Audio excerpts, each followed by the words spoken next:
La prospective consiste à réaliser des diagnostics et à élaborer des scénarios tendanciels et alternatifs pour émettre des recommandations en termes de politique publique ou de stratégie. Quand ce travail d'exploration du futur s'applique au système alimentaire, comme tout au long de cet atelier du projet Fresh, les participants ont de réelles raisons de se réjouir. En effet, la population béninoise accuse un déficit inquiétant en matière de consommation de fruits et légumes. À la manœuvre de cet exercice complexe se trouve de Bart Steenwiesen Peters, spécialiste de ce système qui se construit à partir d'un jeu de variables identifiées et de leurs relations. Il y a les services autour qui donnent une assistance aux activités de cœur. C'est pour s'imaginer des futurs alternatifs et évaluer les implications des tendances actuelles et des incertitudes futures. Ceci nous permet d'examiner comment nous pouvons pousser le système, dans notre cas, système alimentaire, dans les directions souhaitables.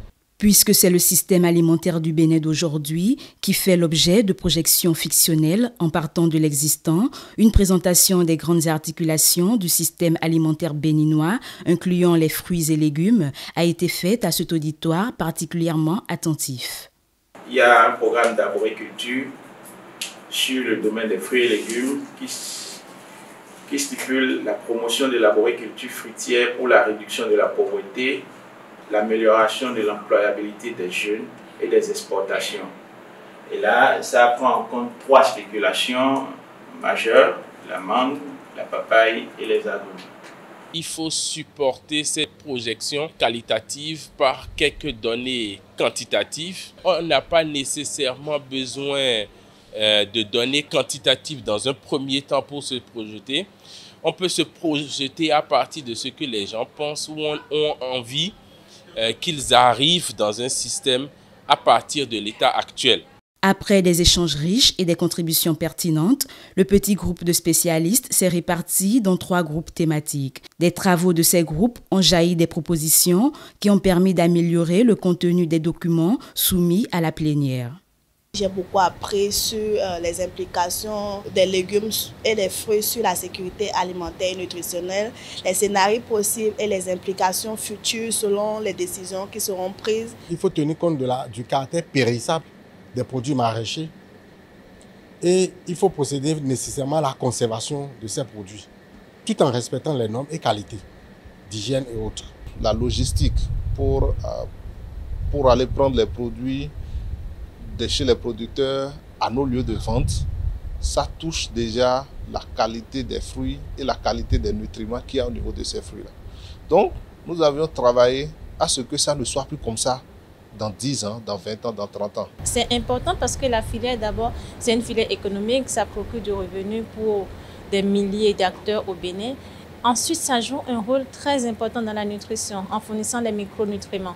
Les participants, quoique satisfaits des résultats des travaux, n'ont pas manqué de faire quelques recommandations. Elles ont été, pour la plupart, prises en compte par les organisateurs, qui ont d'ailleurs mis un accent sur le niveau de responsabilité des acteurs de la plateforme dans cette marche vers la réduction drastique du taux de prévalence de malnutrition au Bénin. Il faut que les programmes d'action, les projets qui vont s'appuyer sur le modèle qui a été implémenté par les analyses prospectives ici, prennent le relais.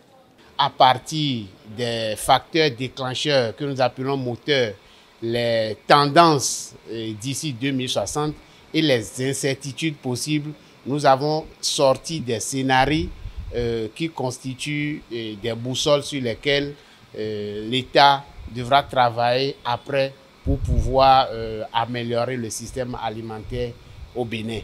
Ces parties prenantes aussi ont pris conscience de l'engagement qui est le leur pour pouvoir investir davantage dans des initiatives en faveur de l'augmentation de la consommation des fruits et légumes sains pour le bien-être nutritionnel de toute la population.